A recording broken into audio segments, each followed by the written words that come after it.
Hi to everyone, welcome to my channel. ఈరోజు మనం vegetable బిర్యానీని ప్రెషర్ కుక్కర్లో ఎలా చేయాలో చూసేద్దాం. ఈ వీడియోని స్కిప్ చేయకుండా ఎండ్ వరకు చూడండి. ఈ వెజిటేబుల్ బిర్యానీలో వెజిటేబుల్స్ అనేవి చప్పగా లేకుండా బాగా స్పైసీగా టేస్టీగా ఉండాలంటే ఎలా చేయాలో నేను చూపించబోతున్నాను. లేట్ చేయకుండా ఈ వెజిటేబుల్ బిర్యానీని ఎలా చేయాలో చూసేద్దాం. ముందుగా ఒక మిక్సింగ్ బౌల్ తీసుకొని ఇందులోకి వెజిటేబుల్స్ని కట్ చేసుకొని వేసుకోవాలండి. ఇక్కడ నేను 1 కప్పు వరకు క్యారెట్ ముక్కల్ని వేస్తున్నాను. క్యారెట్ని ఇలాగ పెద్ద ముక్కలుగా కట్ చేసుకొని వేసుకోవాలి. తరువాత 1 కప్పు వరకు పైన పీల్ తీసేసిన ఉల్లగడ్డల్ని ఇలాగ పెద్ద ముక్కలుగా కట్ చేసుకొని వేసుకోవాలి.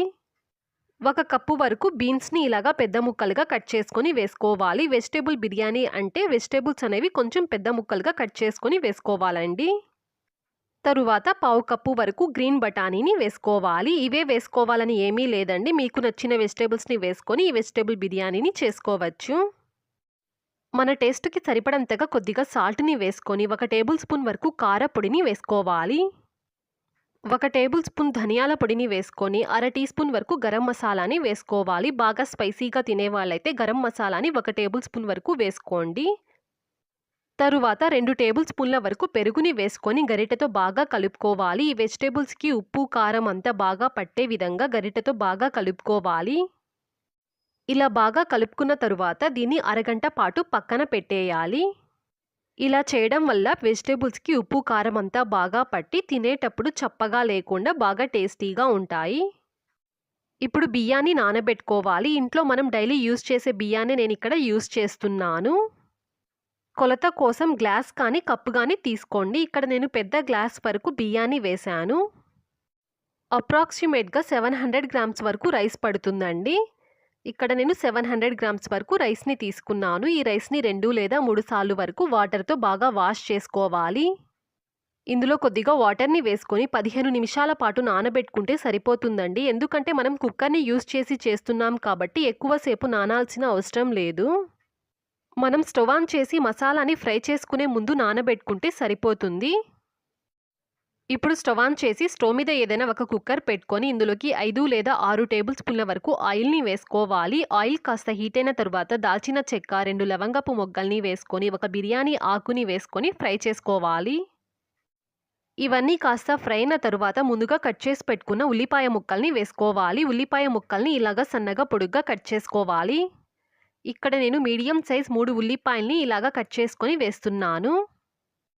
మనం తీసుకున్న బియ్యం క్వాంటిటీని బట్టి ఉల్లిపాయల్ని వేసుకోవాలి. ఈ ఉల్లిపాయల్లో ఉండే పచ్చివాసన పోయి ఉల్లిపాయల కలర్ కాస్త చేంజ్ అయ్యేంత వరకు ఈ ఆయిల్లో ఉల్లిపాయల్ని ఫ్రై చేసుకోవాలి.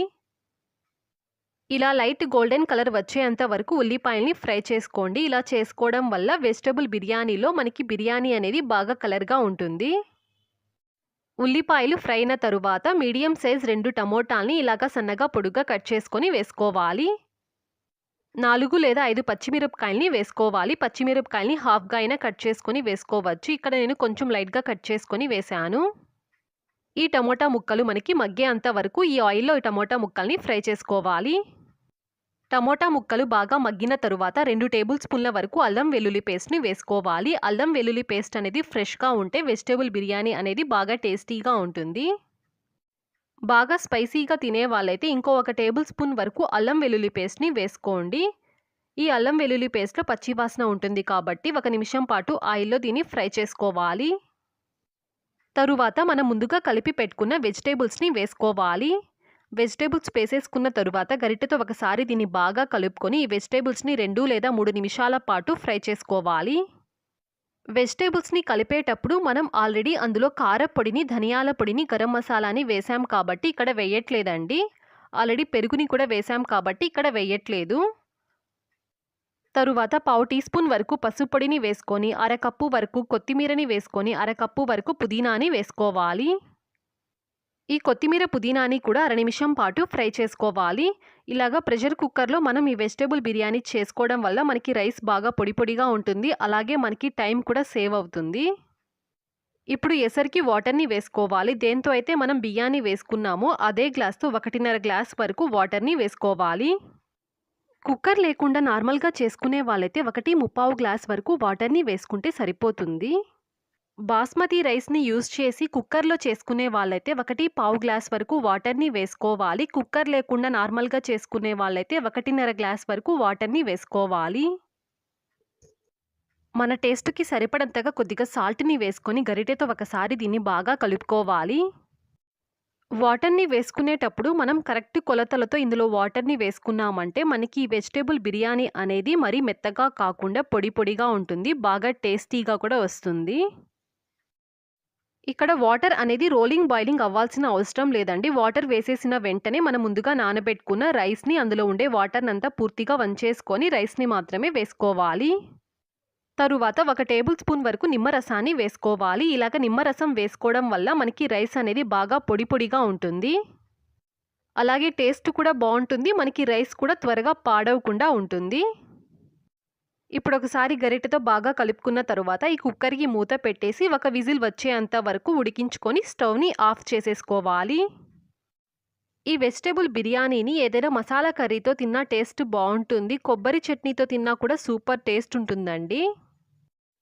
కుక్కర్ మూత బాగా చల్లారిన తరువాత మనం కుక్కర్ మూతని తీసుకోవాలండి. ఇదిగో చూడండి, ఇక్కడ మనకి రైస్ అనేది బాగా పొడి పొడిగా ఉంది.